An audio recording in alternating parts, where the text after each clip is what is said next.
this launch of this very special report again.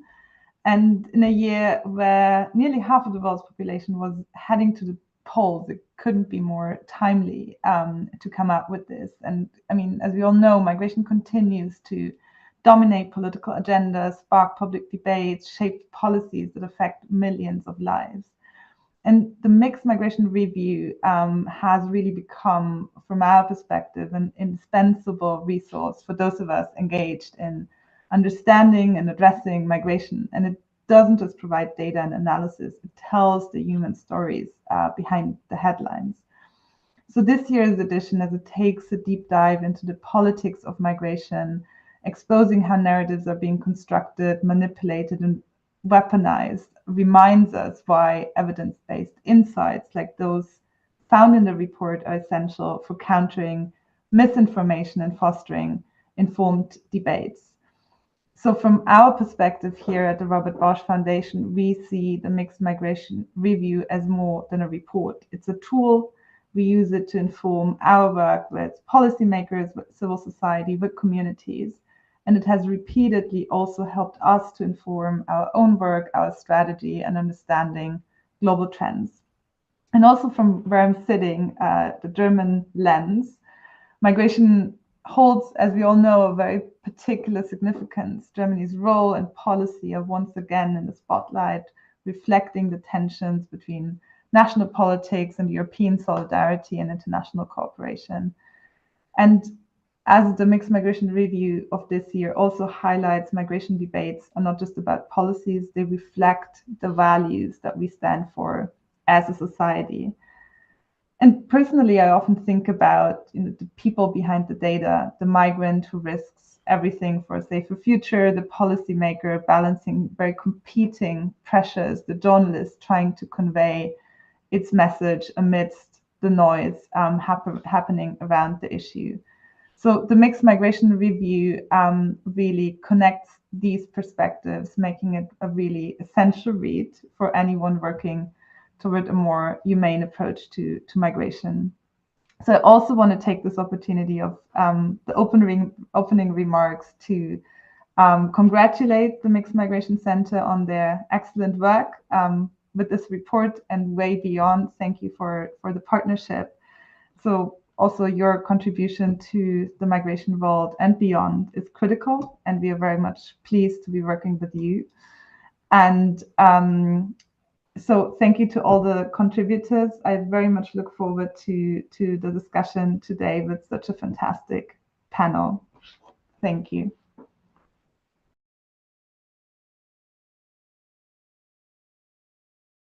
You're muted. Sorry. I will say thank you, but for more thanks and more opening remark, I will give the floor to Bram Froese, who is the MMC director, is one of the editors of the MMR this year as every year, and is also the founder of the MMC. So, Bram, the floor is yours to continue with opening remarks. Thank you very much, Roberto, and thank you for your kind words, Rafaela. Good morning, afternoon, and evening, everyone. Once again, welcome at the launch of the Mixed Migration Review 2024. This is actually the 7th edition of our annual flagship report since we started this series. And it's really great, again, to see such an interest in this report, with, again, so many people joining the event today from all over the world, actually. I can see we have still people coming in, but more than 140 people online already. So before telling you a little bit about what's in the report this year, it went online this morning at 10 o'clock. There's a link to the report in the chat, but I can imagine you did not have had a chance to go through the whole report yet. But let me start with a few words of appreciation first.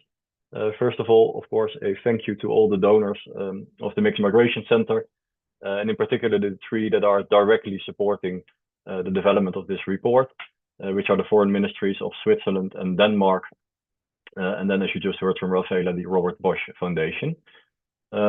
Huge thanks also to all the authors of the essays in this year's edition, to the interviewees, to the migrants we interviewed, and of course to today's panelists for joining us in this launch. And of course, a big thank you to Chris Horwood as the lead editor of this report, not only this year, but for 7 years now. And never say never, but as it stands, Chris, this will be the last MMR we developed together for now, even though you might remain involved in some ways in future editions. But I think that's worth a big virtual applause for you, Chris. Thank you very much. So about the report, as Rafael also said, 2024 was the year of elections. Half of the world's population has voted this year. And as we all know, the issue of migration played and continues to play an important role in many of these elections. And that is why we felt politics and migration had to be the overarching frame of this year's MMR. And we can see that politicians, governments, and by extension policymakers feel under constant pressure to address or better to reduce, to prevent, to stop irregular migration. And some politicians, of course, don't just feel this pressure, they actually fuel this pressure, because keeping the pressure high, keeping a sense of migration crisis alive is what continues to give them media attention and public votes. And I think we can conclude that the result is more and more securitization, deterrence measures, detention, and questionable deals with third countries to stop migration. And many of these examples, as every year, feature in the normalizing the extreme section of the MMR. At the same time, many so-called destination countries face labor shortages, severe labor shortages, and would need migrants to keep their economies going, let alone growing. And of course, we do see initiatives to expand legal pathways, including some promising initiatives like the Safe Mobility offices in the Americas.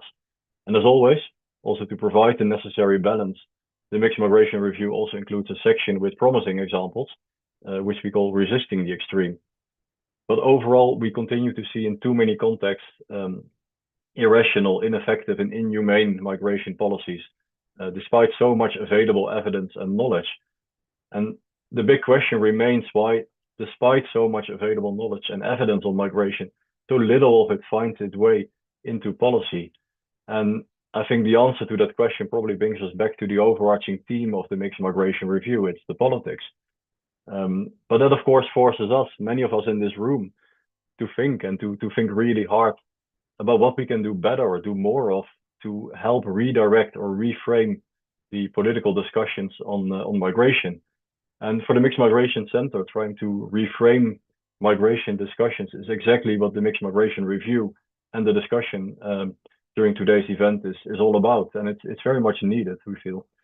We're living in very uncertain times with major crises all over the world, some severely forgotten actually, where millions of people are displaced, on the move, or actually trapped in conflict and life-threatening situations. And there's even more uncertainty right around the corner with the election of Donald Trump. What will happen in Ukraine? Will we see some kind of uncomfortable peace deal and the return of millions of Ukrainians? And by the way, what would be the labor market consequences of that in Europe, with many of those Ukrainians actually working and filling increasingly hard to fill vacancies? Or will the war even further escalate, driving even more Ukrainians out? What will happen in the Middle East with Gaza, Lebanon, Israel, Iran? And what might be the migration and displacement consequences of this? What will be the consequences of a trade war that Trump might cause, knowing that the cost of living is already a major concern for so many people, and that there are politicians out there who blame issues such as the cost of living or the lack of affordable housing on migration, actually, and on migrants, which is further fueling anti-migration sentiments. So all this means we need to think ahead, we need to reflect, and be prepared for multiple future scenarios. And it seems that the politics in many countries that we operate in, that we live in, may stand in the way of this kind of rational reflection that we need so much. And we as MMC, including through a report like the Mixed Migration Review, really hope to contribute a little bit to that reflection. We don't have all the answers, of course, but we do have a lot of the necessary evidence. And one prime example of this evidence is the data from our 4MI program. And in this year's Mixed Migration Review, we are using data from 60,000 surveys we have done with migrants on the move all over the world to challenge some of the persistent migration misconceptions that are commonly found in media in political discourse. For example, around the role of smugglers in migration decisions or the perceived pull factor of generous asylum systems. To end, so what else is in the report this year? As always, the report describes all the key migration developments from the past year by region. We have stories from individual migrants reflecting on migration politics and policies. We have in-depth interviews with a wide range of thought leaders and practitioners. We have the 5 prize-winning essays from young writers based in and from the Global South. And then we have 6 in-depth essays all around the politics. So there's one on elections and the politics of migration, one on instrumentalization of migration and populism. We have an essay on democratic innovation and local migration governance as a potential way to depoliticize migration. We have an essay on migration narratives. We have one on the mismatch between the economic and labor market needs on the one hand, and then people's electoral choices related to migration on the other hand. And then finally, an essay on migration perceptions, opinion polls, and actual voting behavior. In short, there's a lot to dive into in these 280 pages. Now, how does this all relate to the panel discussion today? That is what Roberto is going to tell you. So back to you, Roberto, to introduce and start the panel discussion. And to the audience, please do enjoy reading this report, and please join us in the discussions today, including in the Q&A. Thank you very much, and back to you, Roberto. Yes, thank you, Bram and Rafaela. So indeed, we now start the panel. We call the panel the politics of migration, shaping perception, policy, and real life consequences. And the panel discussion will indeed touch upon 4 key issues that run through the review and have already been alluded to by Bram. First of all, migration narrative and the role of evidence in shaping and shifting migration narratives and politics. Secondly, the role of media in influencing migration narrative and policy as well. Third, whether local city-level migration governance and democratic innovation at local level can be a recipe against populism and sort of politicization of migration issues.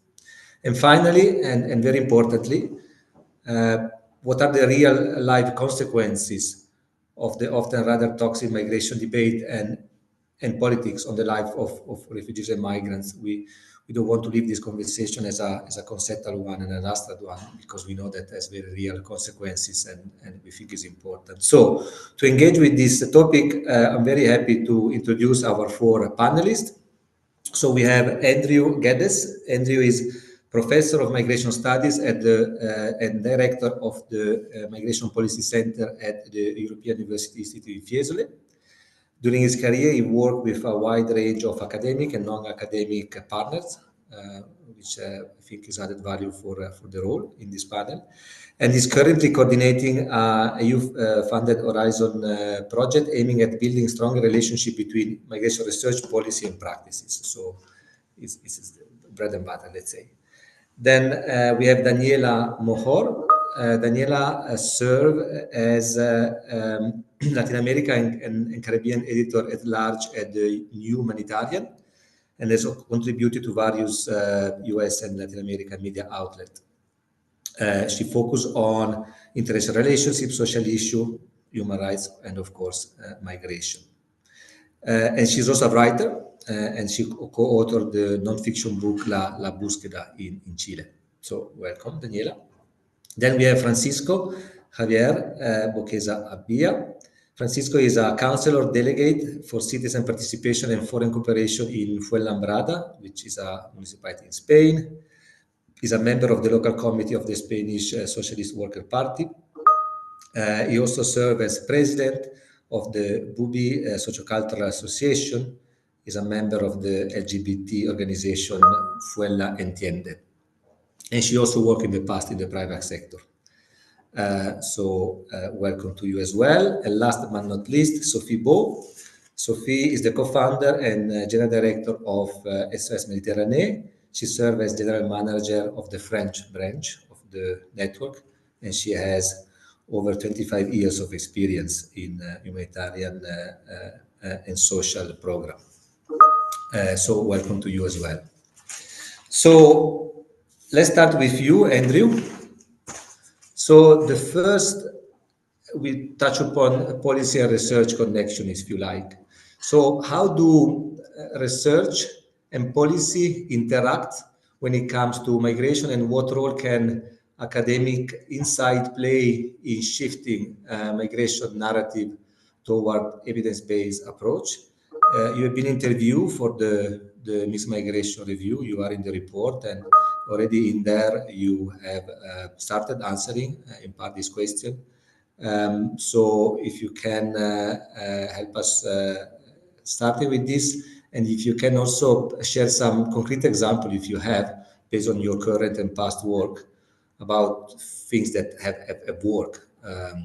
And you have 4 minutes for all this, which I think is going to be interesting. Thank you. Thanks, Roberto. Thanks very much for the invitation, and it's a pleasure to be here. The MMR, the review, is a goldmine of evidence, insight, and analysis. So I'm really looking forward to having the opportunity to read it. And so what I'm going to talk about very briefly in my 4 minutes is connecting research, evidence, and policymaking in what is at times a very highly politicized field with many voices. And the evidence, research evidence, can at times be just one voice in a very noisy room. We also know that research evidence is produced by many organizations, so it's not just academic research. So I think we think more broadly about organizations that produce evidence and try and inform debate through that evidence. And of course, it's a three-way relationship, because there are those who produce the evidence, there are the decision makers, and of course there is the public, the citizens, addressed both through research and also as a result of the decisions that are made. And I just wanted very quickly just to pick out what I think could be 3 relevant questions. First, which I call a paradox of evidence. The second is this point about changing narratives. And the third, just some thinking about examples of impact, but also being realistic about what impact might mean. So the first point I wanted to make is what I call the paradox of evidence, because I don't think and I think Bram Frau's referred to this, I don't think we've ever had more evidence about migration. Just as one example of that, the EU since 2015 has funded 56 large-scale projects on migration. And there are very many other projects too. There is a wealth of evidence and information, but I think at the same time there's a sense that this is having limited impact or less impact than you would have thought such an impressive knowledge base would have on decision making. But I would say that there is also significant variation. So I think at local or community level, we may see more impact. Some issues also are less politicized, less controversial for others than others are. And it's also, I think, it's important to think about what can be achieved, whether the aim of evidence is to change policy or whether the aim of research evidence is to kind of increase the engagement with evidence. And these are not the same thing. I think the paradox of evidence can be exacerbated if the idea is that research evidence should shape or drive policy, because I don't think that's realistic.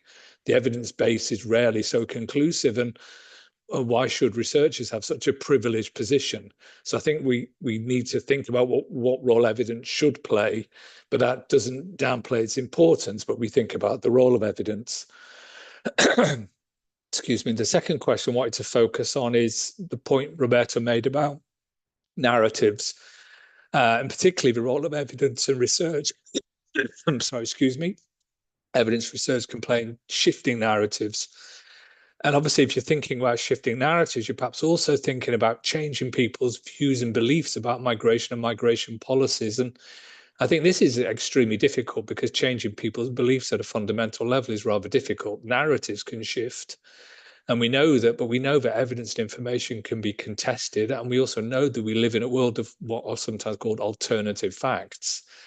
So this makes, in my view, it even stronger the need for robust evidence. But to do what? And so I would suggest that a key role for those who are producing evidence is to kind of build capacity around engagement, to incentivize engagement and to increase the uptake of evidence, while recognizing that research evidence is one voice in a noisy room.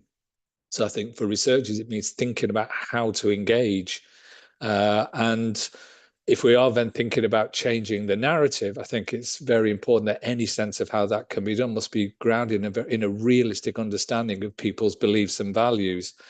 And thirdly, on the examples, well, I think the MMR report provides many examples, but also demonstrates the limits that evidence can have. And I think there are many examples, for instance, of projects at local level looking at issues around integration, linguistic acquisition, where you can see impacts of policies. Some areas are more highly politicized, such as, say, asylum, which are very difficult for research to have impact. But what I would say is that this brings us back to where I started, essentially. The decision makers are open, I think, to evidence in some policy areas more than others. They will be influenced by their perceptions or misperceptions of where the public stand. And so this, I think, leads to a relationship between research and evidence, which is not only between researchers and decision makers, but between researchers, decision makers, and citizens, with scope for misperception and miscommunication in that relationship. So thanks. That's my just over 4 minutes. Sorry about that. Back to you, Roberto. No, thanks. It is fantastic because you also made a perfect bridge to the next panelist, because you end up speaking about the importance of the link between politics, politician, and what is the perception of the public opinion.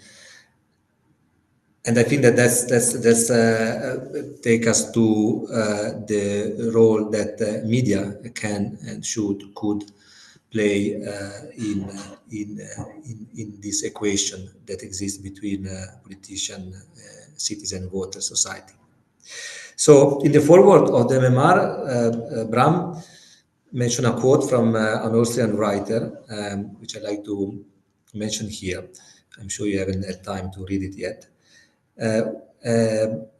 Who already a century ago said that politicians lie to journalists and then believe this lie when they see them in print. I think is very black and white, but I think is interesting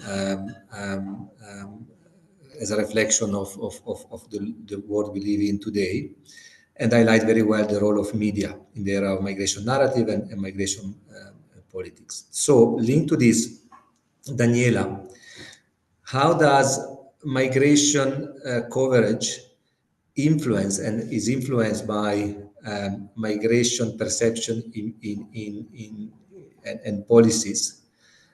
And then if you can perhaps link this especially to the context in Latin America that you are more familiar with, and link to this specific context, do you see any difference in how migration is covered in Latin America versus how it is covered in the Western media, and with which impact? So floor is yours, 4 minutes. Thank you. Thank you, Roberto, and hello, everyone. Thank you for inviting me on behalf of the New Humanitarian to participate to this interesting panel. And congratulations on the report, which I went through and is very complete and interesting. So coming back to the quote you mentioned, Roberto, I think, I mean, it's a complicated issue, measuring the impact of media in the perceptions of migration is more complex than ever. I mean, the changes in migration dynamics in Latin America in the past few years have had a significant impact on the perception of migrants and in the narrative surrounding the phenomenon.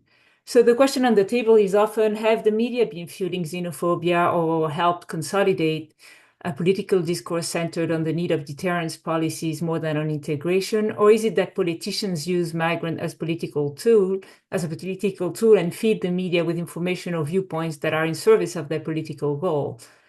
I think it's probably a little bit of both, and we don't know which one comes first. But there is a common element in both, and that is the use of fear. In Latin America, the rise of organized crime and insecurity has become the #1 concern of citizens. And in that context, fear is a powerful tool both for politicians to gain popularity and for media not afraid of sensationalism to sell. So migrants are used by both as a tool to instill fear, I think. When we look at the narratives in media about migration, it is almost automatically associated to the rise of insecurity. And several reports have shown that most news are clearly relating the arrival of more migrants to the rise of crime. And many news are now mentioning the Venezuelan mega gang called the Tren de Aragua, which has been expanding across the continent. So in Chile, for instance, where I live, when there is a piece of news about a killing or car robbery or whatever crime, stories usually even specify the nationality of the person arrested or charged, which I found odd at the beginning, because I don't know if that changes the gravity of the severity of the crime or not. So that's one of the thing. And if we look at some polls that I went through, for instance, on social media, the xenophobic tweets when we talk in conversations about security and employment and migration, I mean migration related to security and employment, xenophobic tweets outnumber by far the positive ones. And so this is one part of the issue. Now I would like to go back to the politicians' responsibility and their relationship with media, because we have seen a rise of populist leaders and even xenophobic leaders in the region. And when we have statements by leaders such as Dina Boluarte or Trump in the US, Dina Boluarte in Peru and Trump in the US, who have systematically linked migration to criminality, it is relayed in the media who cover it, and it becomes a more accepted narrative. So media have contributed to the deterioration of the perception of migrants, both by using them for sensationalistic purposes, and they have also been used by politicians to disseminate biased information, or partial information at least. And what is worrisome is that in this narrative, there is no space for information on how migrants themselves are preyed upon by criminal groups, or the fact that statistics show that the proportion of migrants involved in organized crime is much inferior to the average of number of all citizens involved in crime. And there is no space either for in-depth reports on the factor pushing people to migrate, no information on the humanity of migrants, nor on their contribution to host countries' economy. And I think that there is room for media to work on shifting the narratives and direct the attention where it should be, which means looking at the policies that are making the situation of migrants more precarious and contributing to push them in the hands of organized crime. The second issue I wanted to talk about is the kind of media we are mentioning, because there is a distinction between traditional media and social media. And Latin America is one of the world's most unequal region. And in that context, news consumption is unequal too. I mean, Latin America has a huge social media market. I think it's more than 3 million users in South America alone. And we all know that the boom of TikTok, Instagram, X, and others have allowed all kinds of information and misinformation and disinformation to circulate. So there is no fact-checking, no impartiality. All rules of traditional ethical journalism are off the table, and extreme voices are amplified. I mean, I've seen, and probably you all have seen viral videos of migrants stealing or criticizing their host countries or verbally abusing someone, and that is completely tweeted and retweeted, and it becomes something kind of out of control. And there is an interesting report on xenophobia led by the Universidad Nacional de San Martín, which is an Argentinian university. It's a bit old, it's from 2021, but we have seen that the trend has increased since. And in this report, 29% of those polled were in favor of forbidding entry to all immigrants. And the largest proportion of anti-migration sentiment was found among the centennials, that is young people between 16 and 24 years old, and who happen actually to also be the main users of social media. Daniela, So, can I ask you to try to wrap up, and then we are going to reopen for a second round. So perhaps you can add more in the second round. Sure, of course. So I just wanted to say, to finish, that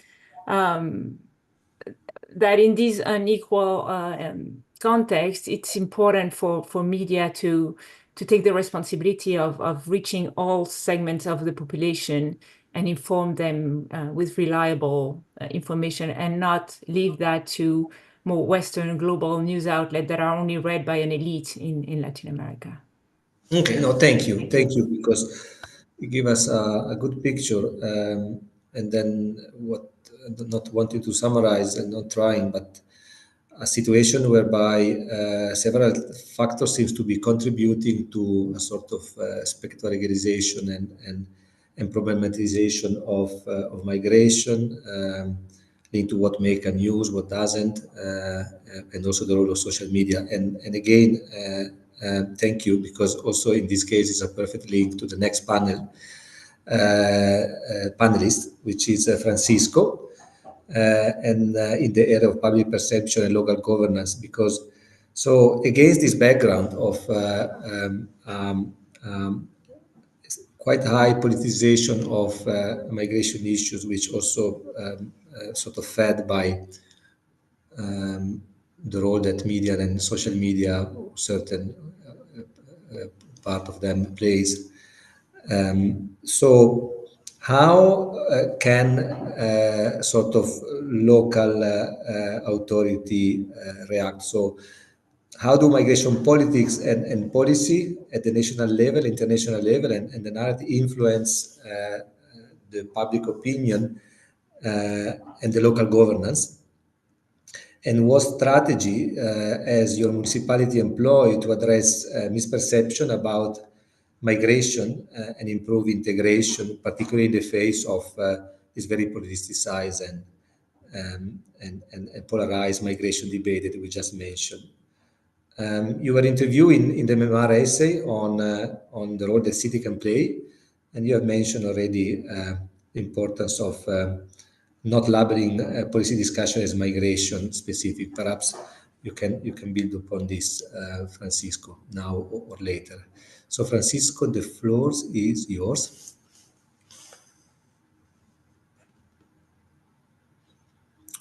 We cannot see you, and you are muted, Francisco.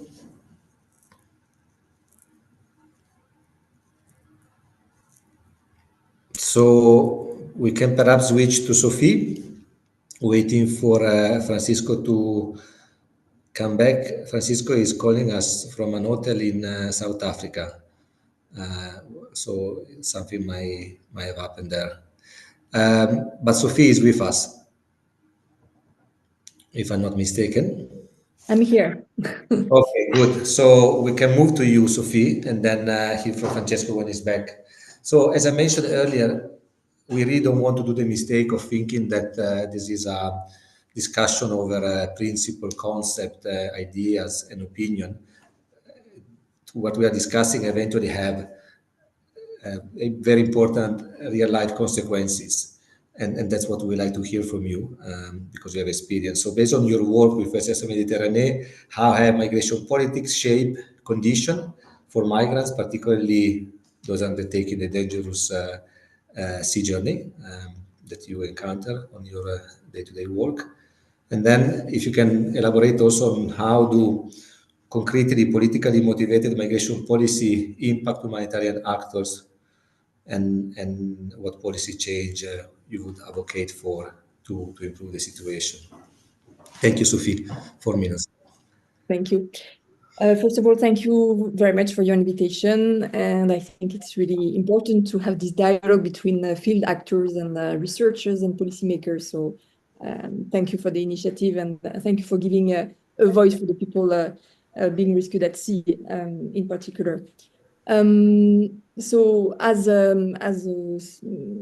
worker of SOS Méditerranée, just very quickly, where am I speaking from? SOS Mediterranean is the European Sea Rescue Association. We were founded in 2015 because of the failure of the states around the Mediterranean Sea to rescue people in distress at sea, despite the fact that there is a crystal clear legal obligation under the law of the sea to rescue any person in distress at sea.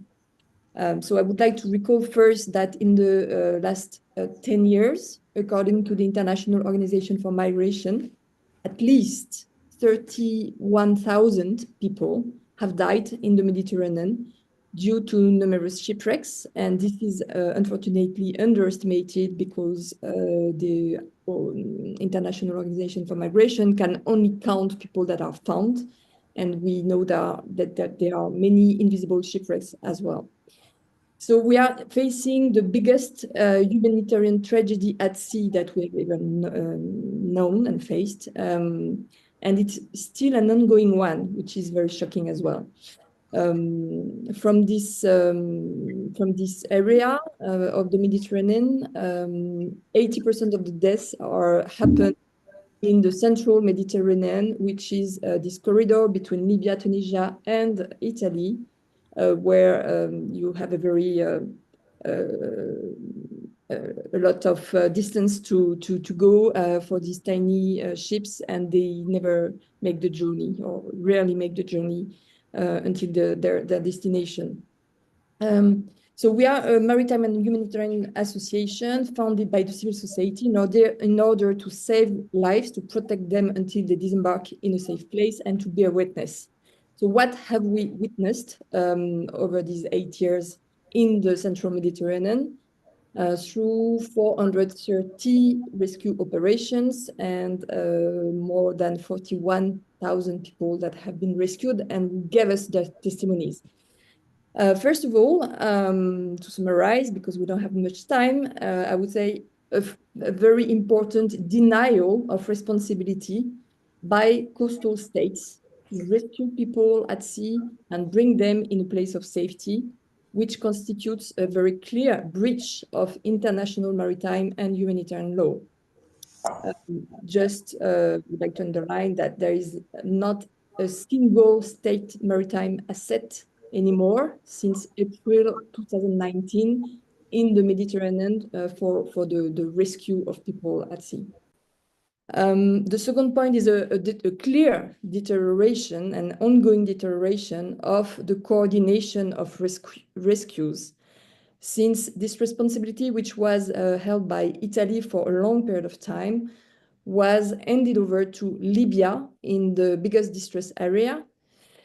Although we know that Libya is a failed state where human trafficking and unprecedented levels of violence against migrants are flourishing, which feeds the migratory flow.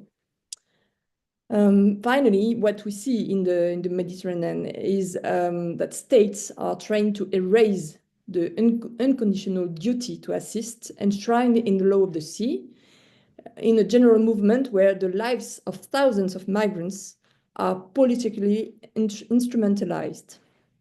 And I would say that they have been creating, these states surrounding the Mediterranean, a lethal deterrence policy. So to answer to your second question on what is the impact of these policies on humanitarian actors, we have been facing as search and rescue actors, not only SOS Mediterranean, many other NGOs as well, different search and rescue NGOs from the civil society, many attacks which aim to hinder our ability to rescue people in distress at sea. The ships we are operating are submitted to judicial and administrative harassment, leading very often to their detention and to big fines that we need to pay. There is a clear denial to designate port of safety according to maritime law. This is clearly something that is enshrined in maritime law, but states are not with difficulties respecting this obligation.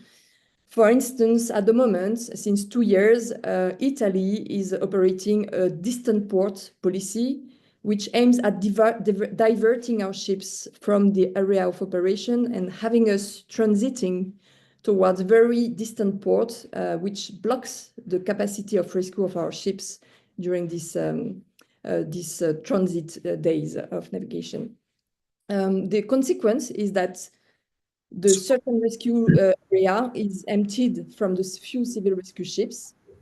So we really lack a capacity, and the consequence is the death of people.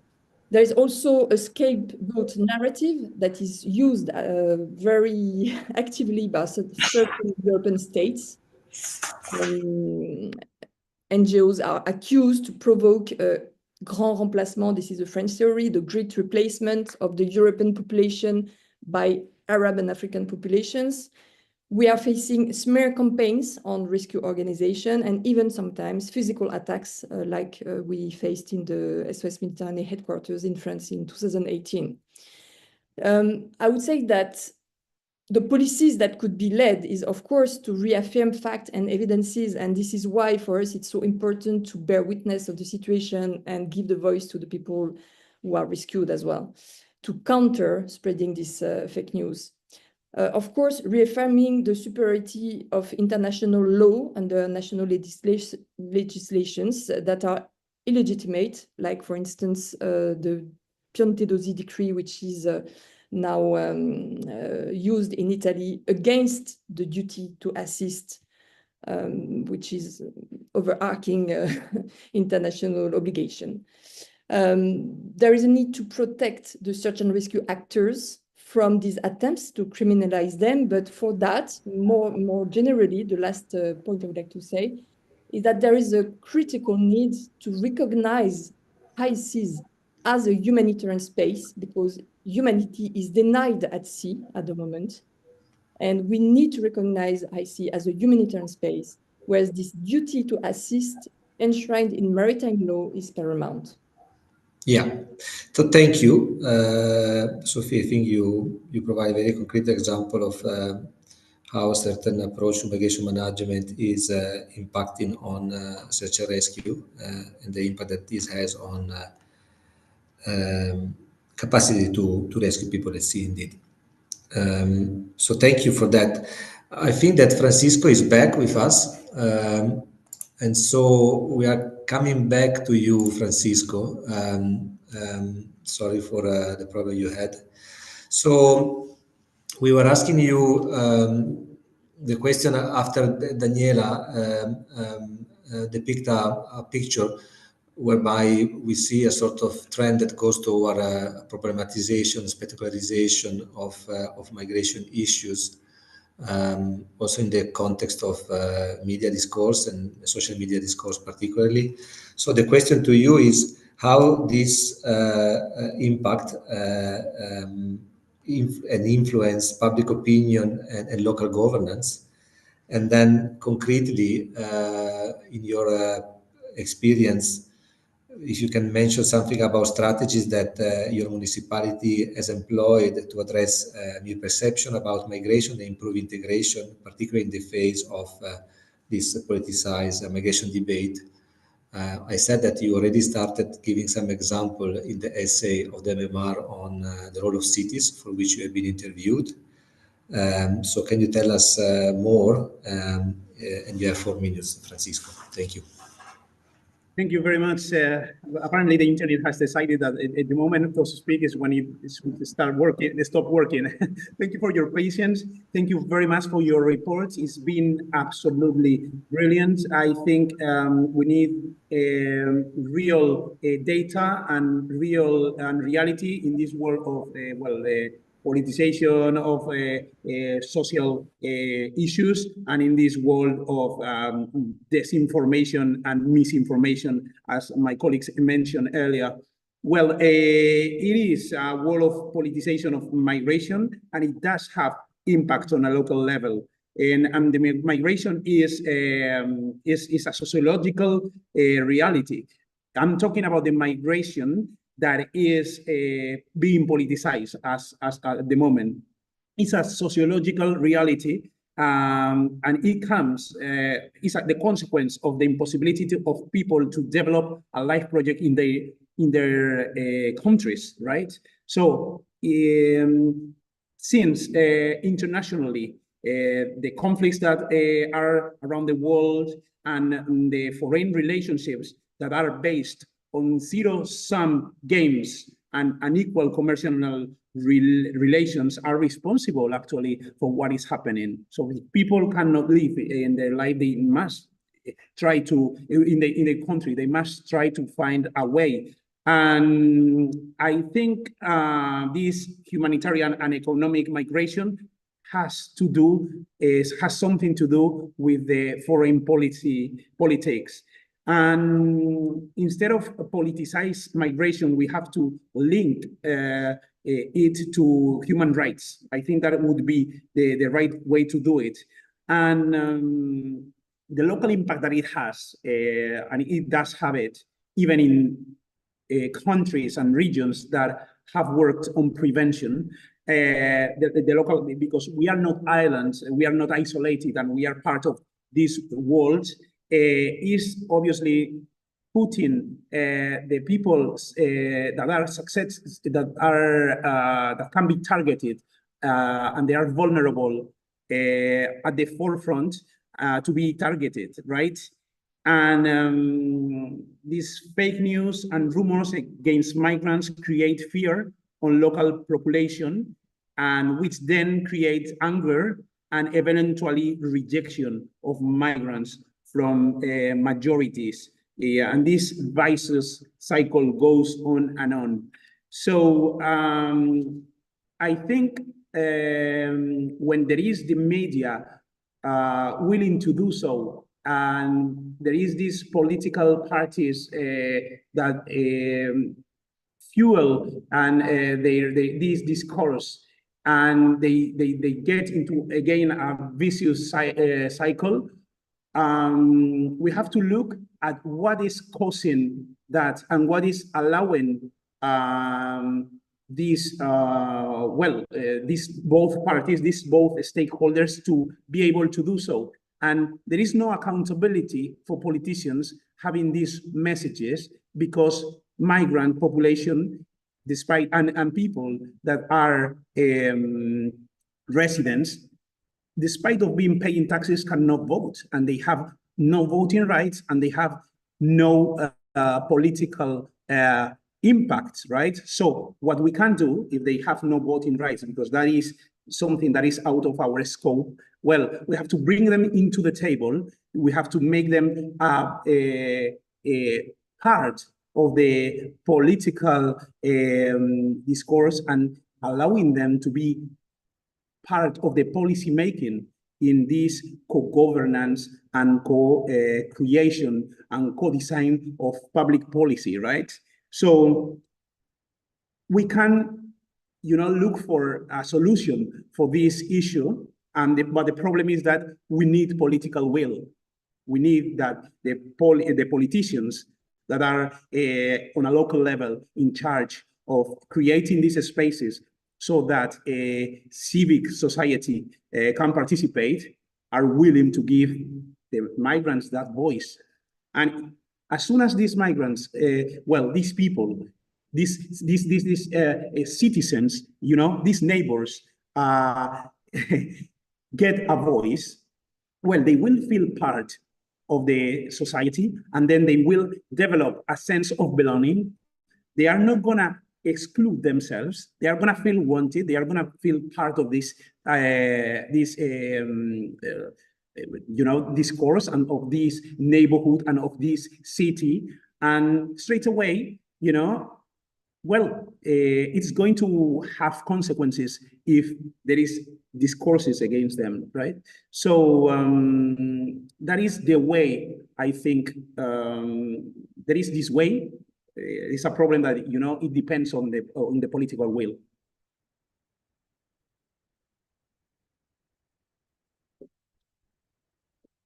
Sorry, we can't hear you. Yeah, thank you. I was saying thank you. I'm managing to do this for twice already as a moderator. Congratulations to me. So thank you. obviously very interesting to hear someone working at the municipal level, and for sharing your reflection, which I think resonate quite well with what has been said by other panelists before you. So I can see that we start seeing question coming in the question answer, which is good. So please do keep sending your question. I think that we start answering some of it in writing, but we definitely ask panelists to address the other. But before that, I want first of all to open for the panelists, if they want to do so, to quickly respond to each other about what you said, for the purpose of making this as much as possible a conversation. And then I also want to pose another question that is a bit, could we also almost see as a bit of the overarching research question of the mixed migration review this year, which you alluded to already, Francisco. You seem to already have expressed your opinion in a way on this matter. So the question is the public really negative and concerned about migration, and politicians are simply responding to those genuine sentiments, genuine concern, or are certain politicians actively fueling negative feeling, sometimes with the support of some media at least, and then reaping the electoral gain by keeping migration challenges high in the agenda? We call it the chicken and egg question. So what comes first, societal concern or politicization? So I open the floor now for you to start responding to each other, and then if you can also try to answer the chicken egg. I'll be even stricter than before, so literally a couple of minutes each max, because then we want to move to start answering and interacting with the audience. So the floor is open for whoever wants to go. Francisco. Yes, I mean, since I just finished and then I can link, I am sure that there is this media, it all starts with media teasing the environment and media teasing the floor, right? If it gets a reaction, then they start like, well, reacting and putting more and more and more content, trying to, well, depict a certain reality of the migrants that is going to put out the stereotypes. So the media starts, and then the politicians jump in straight away, because they see that there is room for that, and then the people start to panic, right? So, and then the cycle starts. Obviously, there is not one single migrant that is exactly what is represented. There is so many migrant realities. That's why it's so important, the report and all the information you provide with your report, giving voices to different realities. But there is only one reality in the media, and there is only one reality in these extreme messages in the right. So in the far right, in this case. So it starts with them, and then the concern is passed by media and far right politicians. Yes, and then there is. I think I can, if you allow me to stop you there, because you actually answer very directly to the question. So I'd like to perhaps open, I can, I'm not surprised to see that Daniela want to answer to that. Yes. So go ahead, and again, we really want to make it a conversation, so try to be brief and concise, because I think that also the other two panelists want to add something. Sure, I just think that it's a very tricky question, and I'm not able to say what comes first, but in defense of media, I would say that they find fertile ground as well because of failure of governments to develop proper integration policy. So when you're a low-income family living in a poor neighborhood in Latin America and you see this flow of migrants coming in without any policy destined to properly integrate them, the impact is going to be for them mostly. I mean, not only for migrants, but also for vulnerable populations in Latin America. So there is a political responsibility to make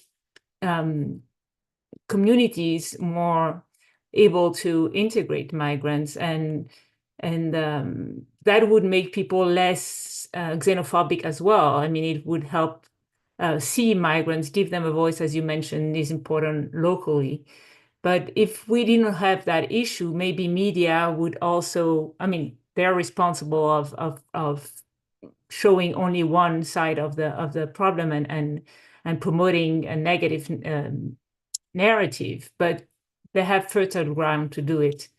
And not all media are lucky as we are at the New Humanitarian, who, I mean, we have we're writing for the aid sector. We don't have to pay so much attention on what local readers or the audience, the local audience is looking for. Yeah, no, thanks for making also this distinction. I think is important. And I think, yes, by calling you to represent journalists, we're missing, the perspective of someone that might be more constrained. Sophie, and thank you, Daniela. Sophie. Yes, it was very well described. There is a instrumentalization of fear, and we can feel it a lot in our field. And a political instrumentalization done, which fuels the negative feelings of the public opinion. It is working. It has highly polarized the public opinion in the last years. But I would like also maybe to give another tone and another feedback, which is a less negative one. There is also the other part of the public opinion, which is supporting the solidarity workers in the field and very active. There is real chain of solidarity everywhere that is working still. So just to give you the example of SOS Méditerranée, if we are here today still after 9 years of existence, it's just because the civil society has mobilized to give us the means to be there. We still have hundreds of new volunteers joining the association, despite the fact that Mediterranean has disappeared from the media since the Ukrainian war and the Middle East war have taken all the space. So despite all these difficulties and despite this polarized approach, I think there is also an opportunity to foster these energies and to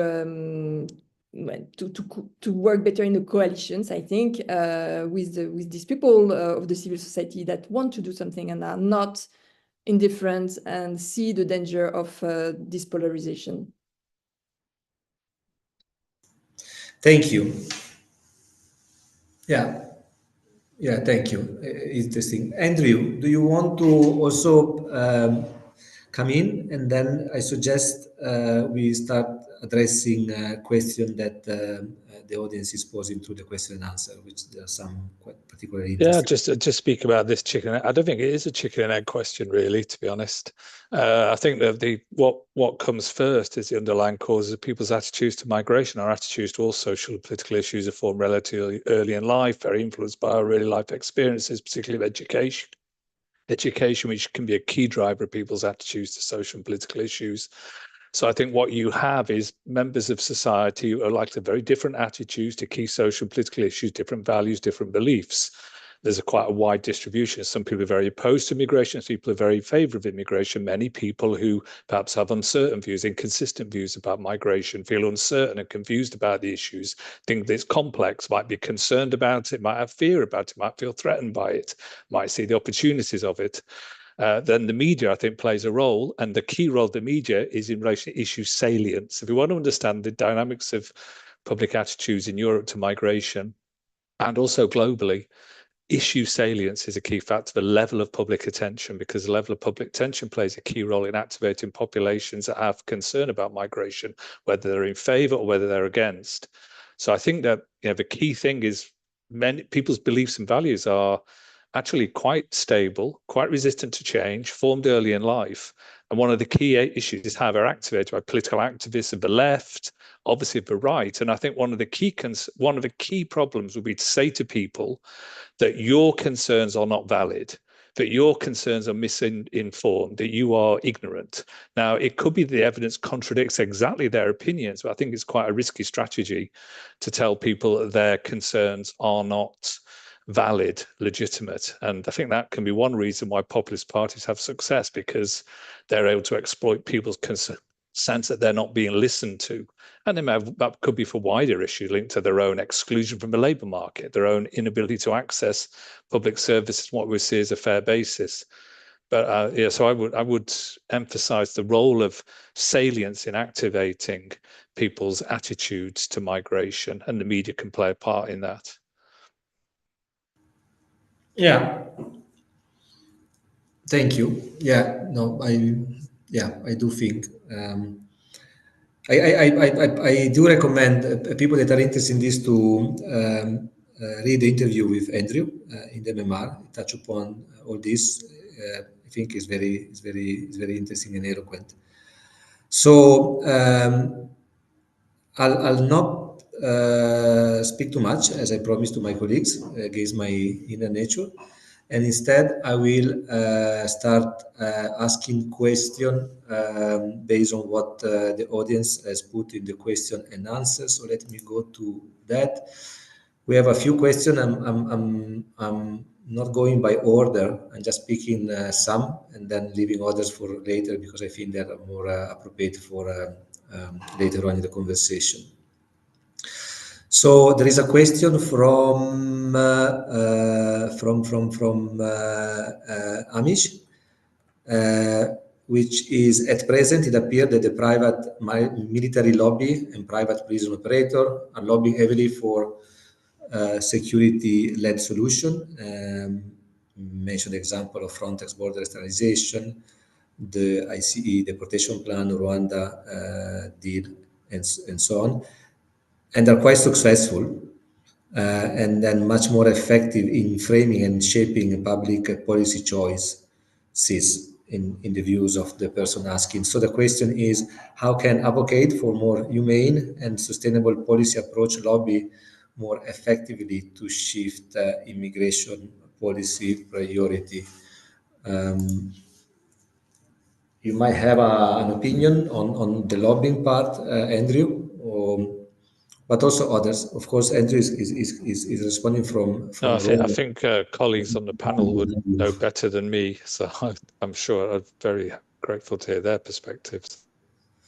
So, anyone want to go on this question? How we can, as a counter the lobby of those that they call for securitization toward a more human approach? It's not an easy question.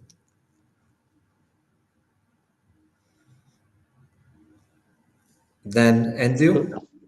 Well, very quickly, I mean, it's just because I think campaigning and how you develop a kind of strategic approach to campaign is really important. There's a huge amount of expertise, and I suspect many of the people in the audience for this seminar have got a lot of expertise in how you build effective campaigns, knowing your audience, understanding your audience, understanding how you can target information which might express through narrative accounts of individual lives, a bit like the report we're discussing today does, the review.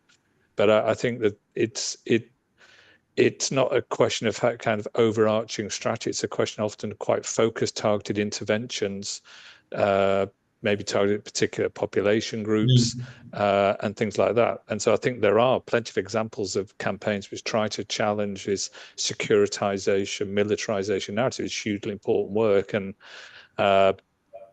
I think that there's a lot to be learned, and just a small plug for my own organization here at EUI. We've created a migration campaigns database with over 300 information campaigns on migration, which people can look at and also understand more about what those campaigns are trying to do in terms of what they're trying to target and how effective they are in doing that.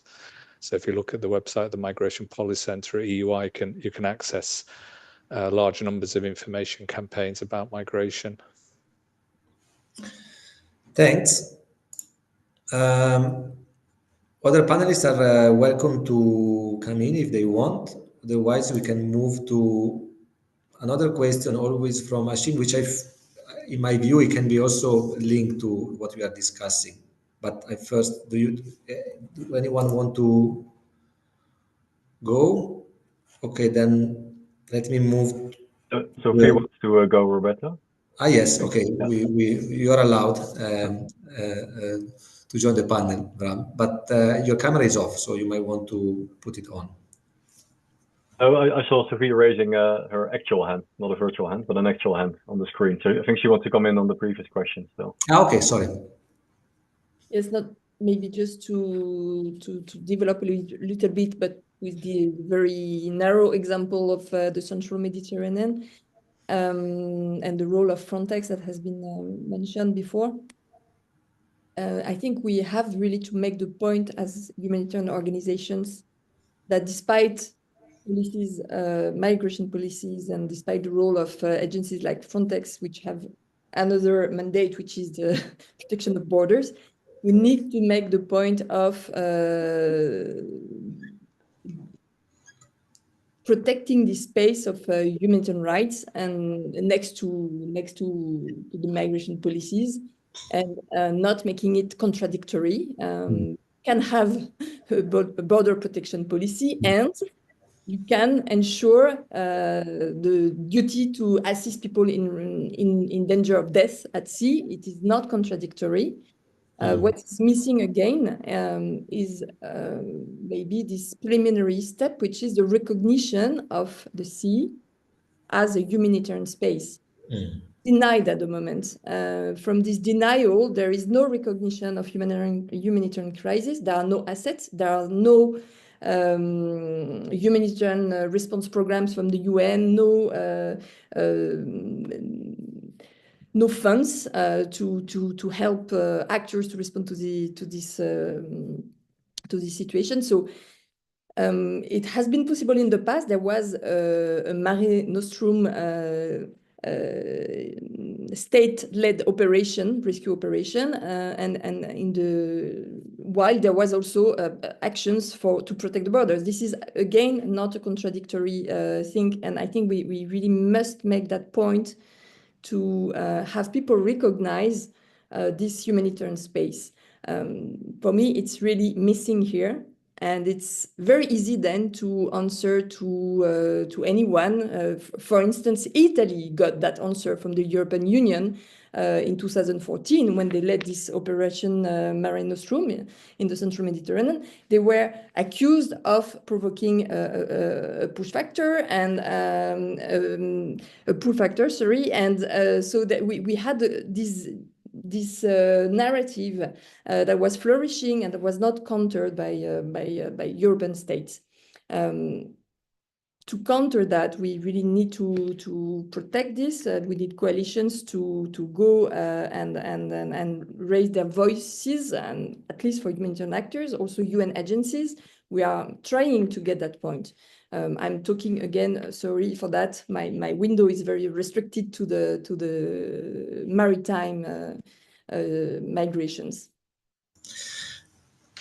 No, but thank you, because what I'm also hearing from you, which is very welcome, and I think that SMMC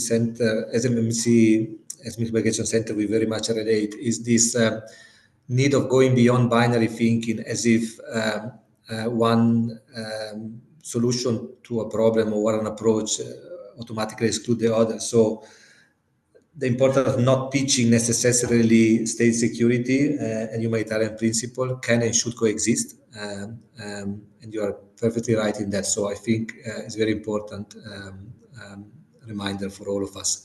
So thank you for that. I would suggest to then move to the question that I was referring to earlier, which is for Francisco. So the question is, can you share how the city of Fuenlabrada concretely gives voice to migrants alongside their fellow member of community? For example, what are the institutional mechanisms you have in place that allows it? And how has that helped you from the local administration? I think that is linked to the conversation we are having, because potentially one can argue that give voice to people is a very effective way of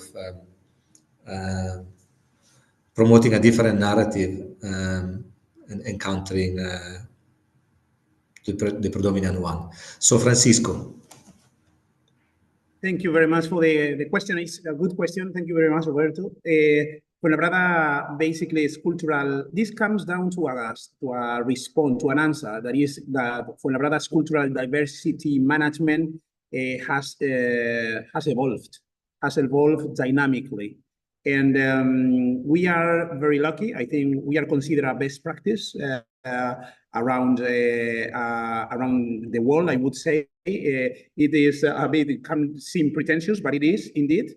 And it is because out of the three models that are known, which is assimilationism, multiculturality, or interculturality, we started, well, until now, we thought we were pushing for interculturality. And this has a strong vinculation with the city's story, with associations and grassroots organizations. So having this, the local government has had for the past 40 plus years a strong relationship with the associations and mechanism to foster and to promote civic participation in policy making. We started as a city of 3,000 people in the 60s, and we became a city of 140,000 in the 90s. So we didn't have infrastructure, we didn't have schools. So it was the associations pushing for the needs, and the local governments being smart enough to have them as the relevant voices, right? When migrants started to get to the city in the 90s onwards, the government wanted them to be part of what was happening in the city. So the government promoted them and pushed them so that they would create associations as well, and they did. So they were part of the debate. Then they created the Table for the Coexistence, which is a group of 30 plus, there are exactly 36 associations, which include migrant associations, regional houses, or neighborhood association, the Federation of Parents of Students, or the LGBT community altogether, creating a platform of associations, which its main aim is to promote interculturality, civic dialogue, and creating awareness and being part of all the decision-making strategic projects of the city. For example, the urban agenda, well, the Table for the Coexistence is there when we are discussing the urban agenda. Or when they are the plenary sessions in the districts, the Table for the Coexistence is there. Well, now we've realized, thanks to two European projects we have participated in, one of them is a project that is about citizen auditors for the municipal services. So these auditors would audit the municipal services to check whether there is a structural discrimination in these municipal services. And these auditors were part of the civil society, Table for the Coexistence, people from migrant background and non-migrant background all together. And then another European project based on participation of migrant descendants. We realized that they have a strong sense of belonging, and they perceive that the model of integration, of inclusion that we want to have is the cultural hybridization. So you see, this is beyond interculturality. Yeah. So thank you. Let me stop you there. I mean, it's great. It's super interesting of you. In my view, that called the question why it's not happening elsewhere, right? Which I think is, is the other side of the coin, and it's probably even more important. But please do also refer to the essay in the MMR, which is exactly on this: how city can contribute to change a bit narrative and politics. And then if you have more questions for Francesco, you can write us. We'll put you in touch if Francesco allows us to do so. Now, we have other questions. Let me read one specific to Daniela, seems to me. Do you think censorship and control of mainstream media by the authority make the population look for alternative sources of information elsewhere? Which I think they're referring to is social media. In this age of social media, yeah, people tend to get raw information online before it is aired by mainstream media to be edited.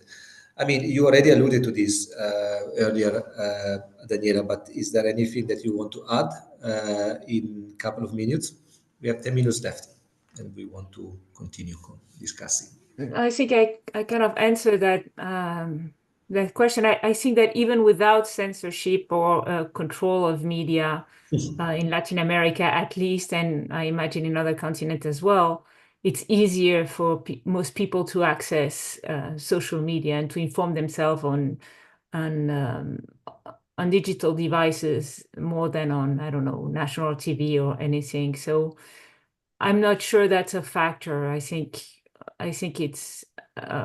it's already there. I mean, it's the pattern of media consumption has changed, and it depends a lot on generations as well. I mean, influencers and all this. I mean, if you look at the Darien Gap, for instance, a lot of young teenagers are crossing because they see influencers and they see that as an adventure. And I mean, we can teach how to discriminate information. I think that would work better probably than expecting something else. And we go back to what Andrew was saying about education and changing attitudes. And I mean, education is key in terms of helping people discriminating what they should pay attention to and what not, or put things into perspective.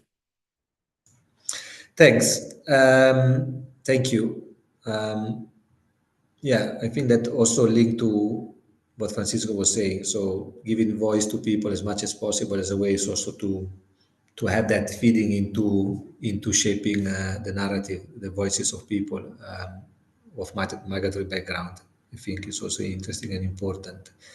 So there is another question, very specific. So let me ask. Is there research specifically on the role of private lobbies on migration discourse? It can seem like a blind spot often on contentious issue. I think it's for you, Andrew. Or can you... Sorry, could you repeat the question? Sorry, I can't... Yeah, sorry. Is there research specifically on the role of private lobbies on migration discourses? That you can refer our... well, I mean, yeah, there's research on, that's one of the issues. There's research on everything. But it's, but that's then it can be difficult to know the whole research field, but one very influential lobby is the security industry. And so the security industry has got a strong stake in the securitized migration policies. Migration control is very big business, and that has been very well documented by scholars looking at the global, what I think has been referred to as kind of global migration industry, securitized, militarized, with the technologies of control, which are very expensive. But there are other lobbies as well. I mean, they're typically across in the country I live in Italy, I think the business lobby has been very active in arguing for increased labour migration and been quite successful, with a government that is very focused also on preventing asylum seekers getting to Italy. So you've got kind of mixed messages from a government as well, because the business lobby can be quite effective in pushing also for openings to labour migration. So I think it's a very good question, and the role of lobbies is very much important in any political system, and obviously in migration policy it's also important. Yeah, thanks, Andrew. So there is research, is the short answer, and then perhaps, Andrew, you can point at some of that in the chat if you can. And we have covered this in previous edition of the Mixed Migration Review, Bram. So perhaps we can also put there a link or two to the essay in the past, and think that there people can also find a reference for further digging into this. Now we are 5 minutes to close, and then we have been keeping a question that was posed early on for now, because we think is a good way to wrap up and organize a quick tour with our panelists if they all wish to do so. And the question is, what are the 3 top positive immigration policy changes the speaker would like to see happen in 25 in Europe? So whoever want to go, please go. The 3 migration policy changes you would like to see happening from your perspective. Yeah, Francisco? Well, can I say 3 or shall I say 1? There is one that is, I think you can start with 1. Okay. No, it's 1 each. Okay, obviously. Oh, no, yes. There is this that is giving votes to every resident that is at least locally. So I'm paying taxes, and then I cannot decide who is going to rule. And then I am going to be a target of someone that is not going to have consequences about, I don't know, talking fake about me. So I think that it is something which is key. As soon as, at least on a local level, migrants, residents, people that are paying taxes can vote, then that is going to change their narrative. Thank you. I think, yeah, obviously so, right? We're discussing migration politics, migration, democracy, election, so could not be more pertinent to the conversation. Thank you. Does anyone want to go in the room, panelists, about what they would call for in terms of policy changes in 25? Yes, I can. Well, I mentioned the one that I really think is the bigger one, which is to adopt a framework. Again, I'm sorry, I'm restricted to the analysis of humanitarian operations at sea, but to adopt a framework to recognize the humanitarian space at sea is really what we are missing today. And from that, all the bad effects that I described earlier. So I think that's really the main topic. And the second one, which I have not mentioned, I would like to say, is a policy change to stop feeding the vicious circle of human trafficking in Libya by transferring thousands by different channels, but really very high level of money to Libya from the European Union, which are supporting and feeding this human trafficking in Libya through the so-called Libyan Coast Guard. So that's really something we have not had time to develop, but I would really like to mention. Thank you. Again, both points very clear and loud. And coming could I, because it follows on from what Sophie said. Please go. If I picked out 2, I think it would be mainstream human rights in the EU external agreements and open to proper scrutiny around human rights protections, the EU's agreement with third countries. I think that's really important. And I would suggest that EU member states stop wasting huge amounts of money on offshoring and external processing, and commit what will probably be more effective resources to proper management of asylum and taking responsibility, rather than these fantasy island approaches that are extremely expensive and damaging. Thank you. Daniela, if you want, I can give you 30 seconds. Otherwise, we can wrap up. We still have quite a few participants, but it's time. So Daniela, 30 seconds, or I give the floor to Bram. Since it's centered in Europe, I will pass for this one. Okay, thank you. So Bram, you have the easy task of wrapping up and close. So the floor is yours. Thanks, Roberto. Easy task indeed. I'm not going to summarize, of course, everything that was said, but let me start with a big thank you to the panelists for a great and really interesting discussion. Also to the audience. We still have about 100 people in the room, so people are staying for this discussion. So I think they're interested. We probably could have continued for many hours, but thanks also to the audience for lots of questions. As always, during these launch events, we try to do our best to answer as many as possible. Sorry if we didn't manage to answer your question in full, but always feel free to ask us later, get in touch with us directly. There will be a link to a post-event survey, so I would also like to ask you all to complete the survey. We will also send an email with a link to the survey to everybody who registered. And do sign up to our mailing list as well. There's a link in the chat if you want to stay informed of everything we do. Going back to the discussion, I like what you said earlier, Andrew. There's research on everything. You're probably right. As always, during the discussion, I also start thinking about the topic for next year's MMR. So I'll usually try to stop that thinking until after Christmas or in the new year. But it always starts, and I think that's great about these launch events. It fuels further thinking about what we can do next year, what we should do.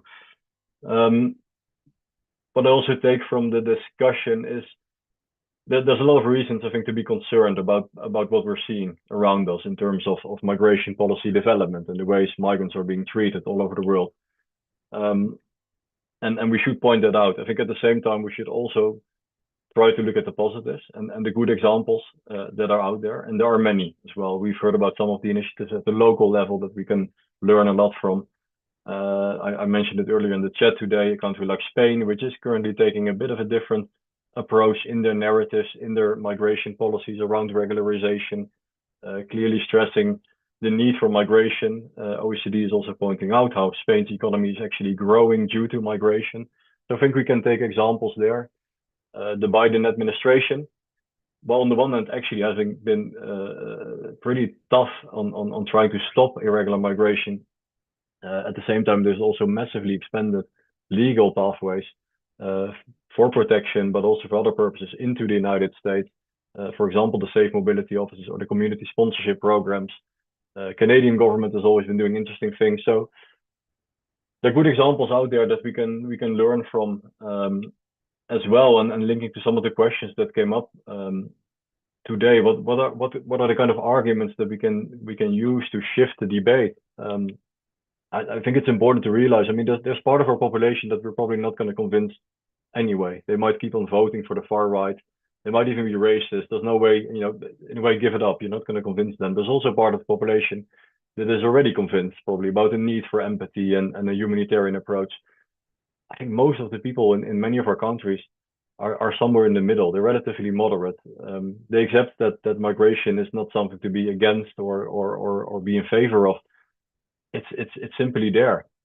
But I think what most people want is that migration is properly managed and controlled, and see the benefits of migration. And there are many, and there's needs for migrants in many of our economies. And I think the big challenge is how do we avoid that more people of that big minority that is probably relatively moderate around migration issues.